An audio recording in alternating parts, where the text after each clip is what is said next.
Right, this week, Waltz for Debby. This is a gorgeous song, which I love, by Bill Evans. I've been listening to it a fair bit. It's a curious mixture of really joyful and really melancholy at the same time, which I find very intriguing. So I really love listening to it, and I hope I'm going to enjoy playing it. I also think it's a really good exercise for learning some drop two voicings, just because the way Bill Evans plays, he was obviously the master of that. So I'm going to try and work out some nice voicings. I will be using the charts from the real book, in spite of what I've said about that in the past. I think it's not a bad place to start for this one anyway. So here we go, let's get into it, as they say. First morning on this, just really learning the structure of it. It's A, B, C, D. There's some repeated material, but I'll be concentrating on where the bits that are the same change. So the changes to watch out for and the transitions to the new sections, and learning the chord movements and the melody. Okay, first A section, 16 bars long. It's all fourth space movements, but it's very particular about exactly what is on the bottom because the bass line moves very deliberately. So it starts off on an F major. This whole section is in F major, so start off with an F major 7, and we do a 1, 6, 2, 5 in the first 2 bars. But we don't have F in the bass for the first bar. We've got the melody is up here, and the bass is on the third, and then the bass moves in tenths with the melody.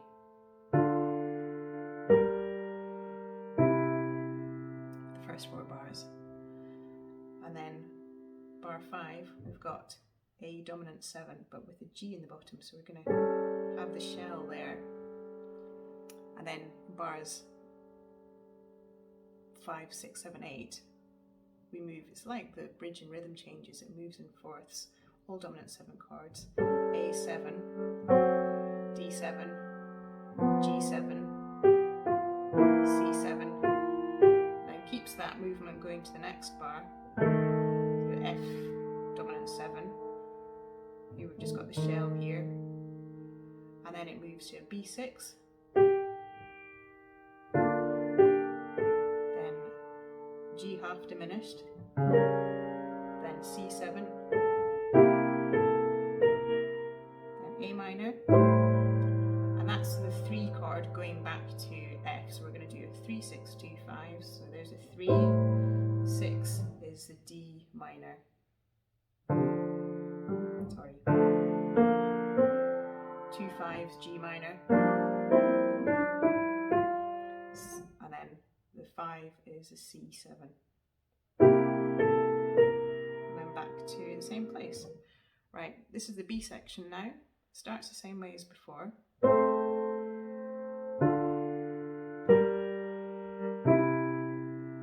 Then, although we've got the same chord, rather than having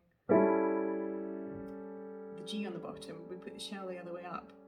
So that's a much more open voicing. And then the same walk down, D7, G7,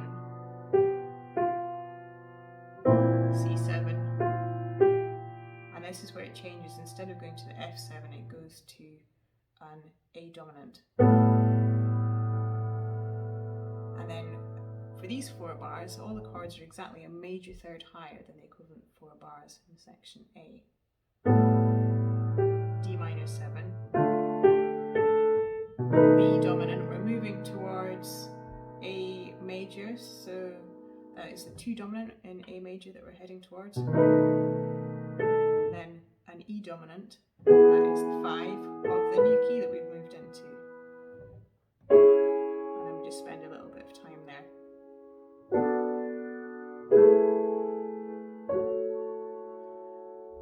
And then it moves straight back into F, so we go to the 2 chord of F, which is G minor. Then the 5. Then instead of going back to F, we're going to go to the 3 chord, which is A minor. Then back to the 2, the A dominant.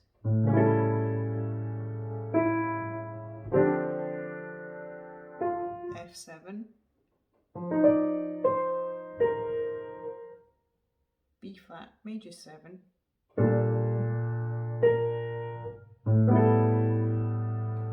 A dominant,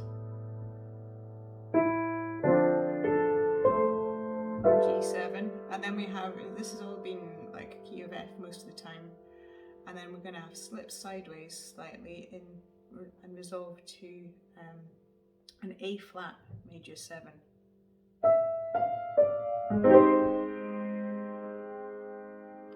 And then we have the turnaround back to the beginning of the tune again, which is really similar to what we had at the end of the first A section, but instead of the D minor, the D minor is replaced by D flat major 7. So instead we have, then goes to the same place, goes to the G minor 7, then C7, then back to the F major 7. So that was the C section, which is just gorgeous. Okay, now the D section, this is 32 bars long, so for a bit to try and get your head around here. Fortunately, the first 8 bars are exactly the same as the A section, and then it only changes very slightly in the next little bit, which may make it more difficult rather than less difficult. Let's have a look at it. Okay, so it starts off with the lovely movement in tenths.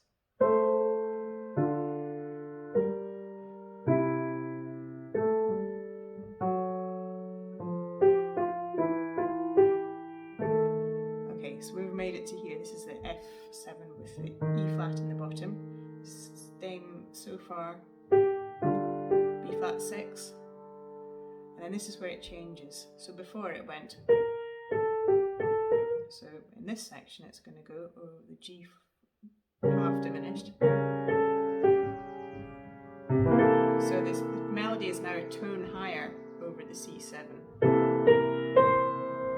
And while we're still going to an A minor 7, we've now got the D on the top, the 4th on the top, whereas before we had the minor 3rd. And then from there we go to the D as a clue, D dominant,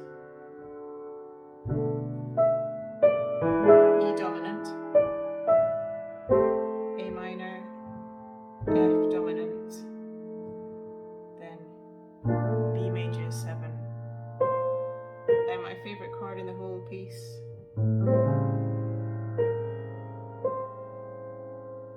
going to the D minor 7.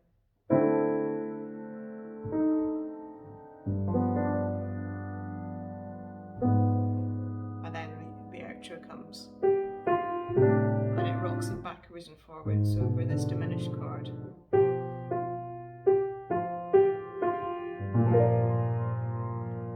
C7, and then resolves to the F6.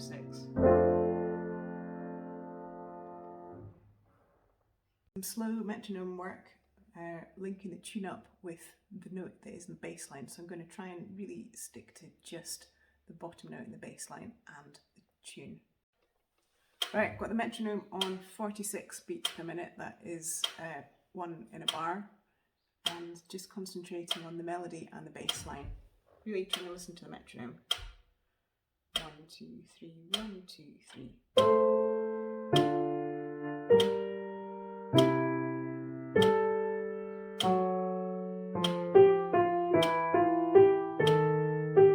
Right, day 2. Now I think I'm quite on top of the melody and the bass line, so I'm going to start putting in the chords. So quite prescriptive, using mostly drop 2 voicings where the position of the melody and the bass line allows me. So lots to think about. Let's have a look at this. So drop 2 is where you have quite a thick voicing in the right hand, so 4-note voicing. And you take the second from top note and you put that in the left hand. So the first chord, F major 7 over A, that's already drop 2 because A has gone down there. Then we move to a D minor 7, and the F is the melody and that's on the top, and the D is in the bass. That's already dropped 2, that's nice. And then we're going to G minor 7, there we go. The G from there has been dropped down.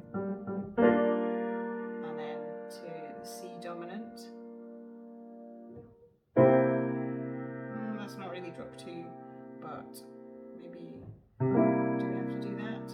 Yeah, that's better. And then we go to our quite prescriptive, this is the A dominant 7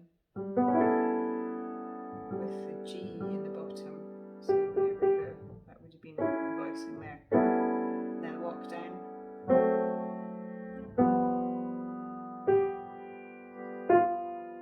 The C, that's not really drop 2, but once we walk up to the melody, there we go, that's got all the important notes there, and the E's being left out right-handed is in the left hand.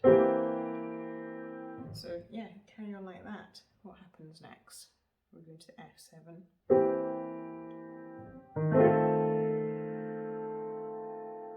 Right, back again, day 3, time to really do some practice on this now. I think I know what I need to practice, but I just need to spend some time on it really. So definitely practicing the different sections separately because of their real similarities. I want to be very sure in my head that I know what happens in each section and not get confused between them. So I'm going to be doing section A a lot, and then section B a lot, section C a lot, and most of all section D, because I think because it's last, I've probably spent least time on it so far, so I'm actually going to start with that and work backwards. Right, I'm starting with a metronome on 66. Might not get much faster than that, but that's where I'm starting. Section D, same as the very beginning. 1, 2, 3.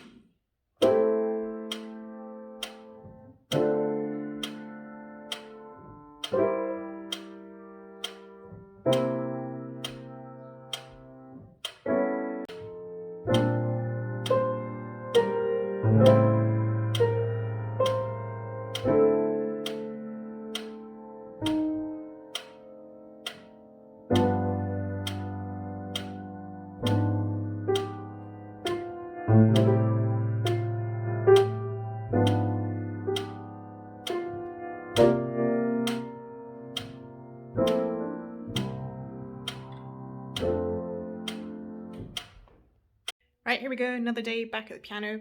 I'm pretty sure I know what I have to practice now, and I'm going to take a leaf out of Bill Evans' book. So when he was asked what he practiced, he said he practiced the minimum, which is not to say that he didn't practice, but I think what he meant is that you practice the bits you really need to practice. Now, certainly the case that the bits I need to practice are not the same bits that Bill Evans would have needed to practice, but I'm going to focus on the tricky corners that I keep falling over on. So those are particularly the transitions which are different in the different sections, and also the ending. So we'll be practicing first of all the first 12 bars and concentrating on the transition where it goes to the F dominant 7, because the next time when it hits the same place it goes to an A dominant 7, so I want to really have that locked in which of those I'm going to. 1, 2, 3.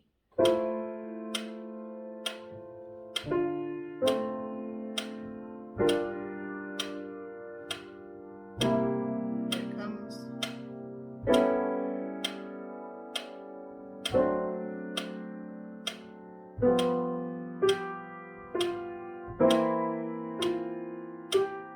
Right, again.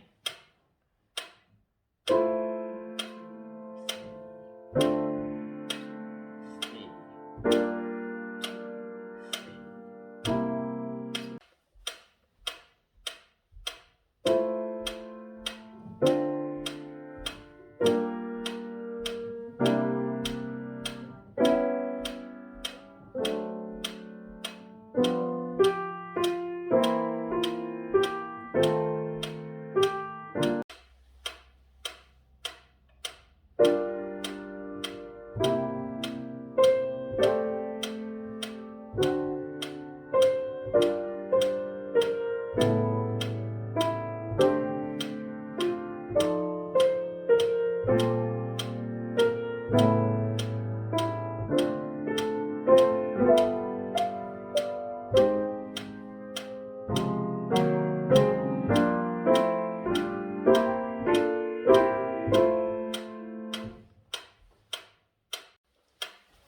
Right, final section. This is twice as long as the other section, so I'm going to break it in half. In the principle, following Bill Evans with his short, meticulous chunks and concentrating on one thing at a time. So back to 66 clicks.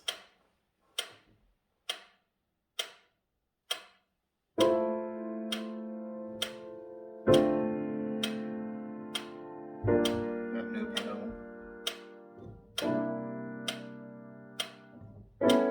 Right, here we are again.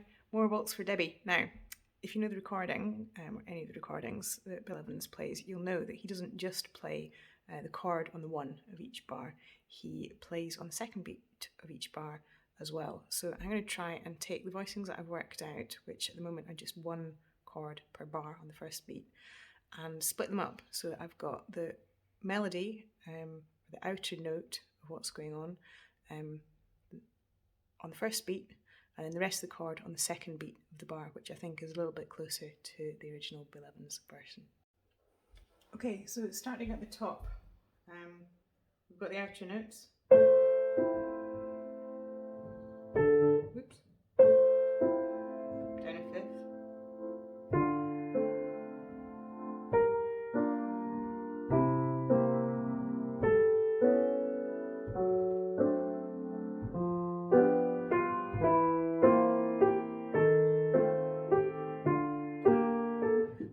So having worked these chords out in slow time is really, I think, helping me to do this, although it's making me concentrate a lot more on the different dynamics between the different parts. It's really important that I'm trying to bring out the top melody line so it floats above the rest of the accompaniment.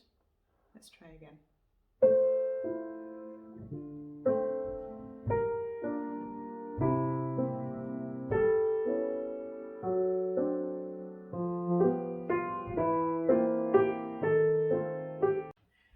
Right, found a really tricky bit in the C section where in the right hand the notes move between being voicing notes, so accompaniment, and being melody notes. So really having to work out when to play them, if I get to play them as part of the voicing, or if I need to save it for being a melody note a bit later on. So I've got metronome 66, really slow, time for a bit of practice.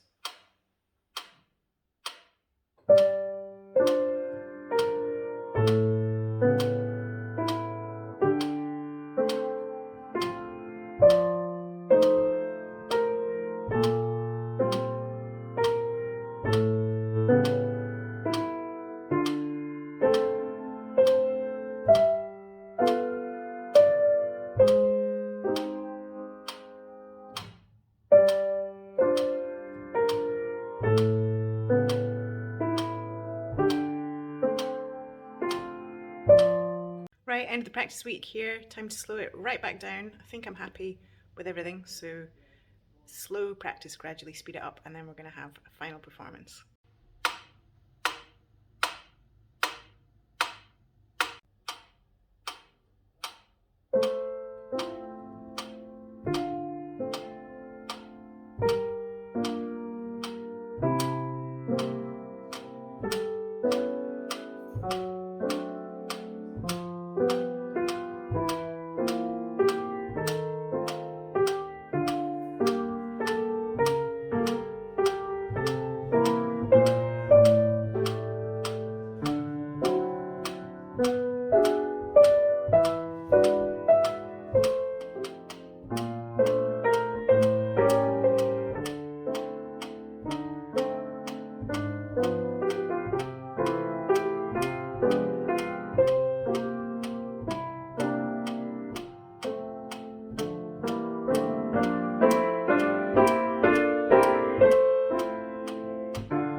Okay, time for the final proof. Practice performing. This is going to be single take, so here we go.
another fun week. Love doing that. What a beautiful piece of music, and so lovely to play on this piano. Love my piano. A couple of things to reflect on. Yeah, playing with a metronome is really helpful to make sure you're practicing slowly and doing that in a very disciplined way. But I think I also need to practice playing without the metronome to develop my own internal clock and be able to keep my own time, because obviously no metronome when you're performing. So that's one thing to work on a little bit more. The voicings, it's one thing learning them by rote for a particular piece, and quite another to have them in your hands for just to be able to pull out on whatever occasion. But I think this is a step in the right direction, so keep working on that. I think they sound beautiful. It's nice to concentrate on not doubling notes, so lots more of that. Yeah, another great week.